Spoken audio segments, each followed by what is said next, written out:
광복절을 하루 앞둔 8월 14일 오늘은 세계 일본군 위안부 피해자 기림의 날입니다. 관련해서 오늘 일본 대사관 앞에선 1,400번째 수요 집회가 열렸습니다.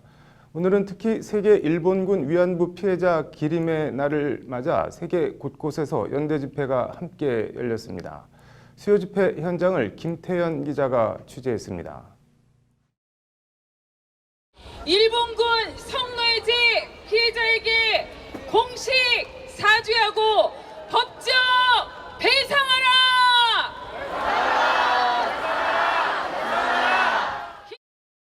오늘 낮 12시 서울 종로구 옛 일본 대사관 앞에선 2만여 노란나비가 물결을 잃었습니다.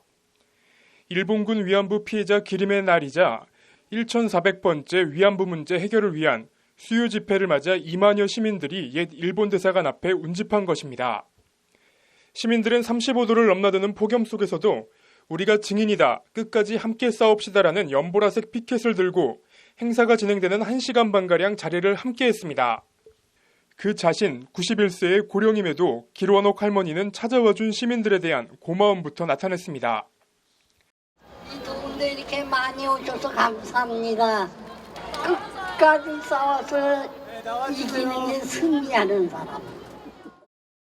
8월 14일 오늘은 고 김학순 할머니가 위안부 생존자 가운데 처음으로 피해 사실을 언론에 공개 증언한 날입니다. 내가 결심을 단단히 했소. 일본 정부가 도대체 왜 거짓말을 하는지 모르겠단 말이오. 그래서 내가 나오게 되었소라는 고 김학순 할머니의 절절한 외침. 나도 피해자다. 나도 살아있다. 이후 전국의 생존자들이 용기를 내 잇따라 피해 사실을 고백하기 시작했고 정대협이 만들어지고 1992년 1월 8일 일본 대사관 앞에서 첫 수요 집회가 열립니다. 지금까지 28년째 계속되고 있는 기네스북에도 오른 세계 최장기 집회, 수요 집회의 시작이었습니다.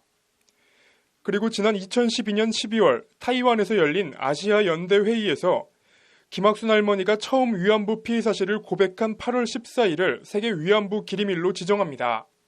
이 모든 것의 시작이었던 고 김학순 할머니의 증언. 저는 오늘 이 자리가 고 김학순 할머니께서 일본군 위안부 피해 사실을 최초로 공개 증언한 날이라고 알고 있습니다. 피해 경험자에 대한 낙인이 어떻게 작동했는지, 그리고 그 증언이 세상에 나오기까지 왜 그토록 어려웠었는지, 그래서 어떤 의미가 있는지 더욱더 많이 끊임없이 말해줘야 합니다.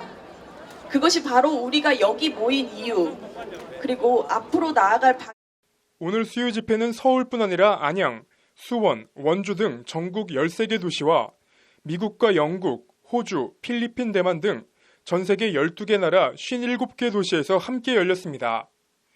위안부 가해 당사자이자 강제징용 배상 판결에 불복해 경제보복을 가하고 있는 일본의 도쿄와 오사카, 교토 등 11개 도시에서도 수요 집회가 열렸습니다. 그리고 오늘 집회의 슬로건은 미투에서 위두유로 나도 피해자다에서 위안부 피해자 할머니들과 함께합니다입니다. 참석자들은 그렇게 하늘로 돌아간 위안부 피해자 할머니들의 이름을 하나하나 부르며 기억했습니다. 무엇보다도 우리는 기억합니다.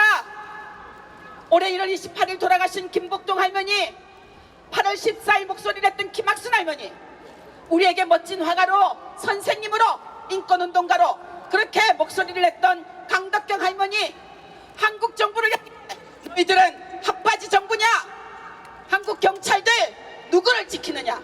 목소리를 내며 한국 정부를 향해 분노의 함성을 뽑아내셨던 우리 황금주 할머니, 박두리 할머니, 박옥년 할머니, 그 모든 우리들의 그분들이 이곳에서 외쳤던 그 외침이 있었기에 우리는 오늘 이곳에서 소중한 평화와 인권의 가치를 배웁니다.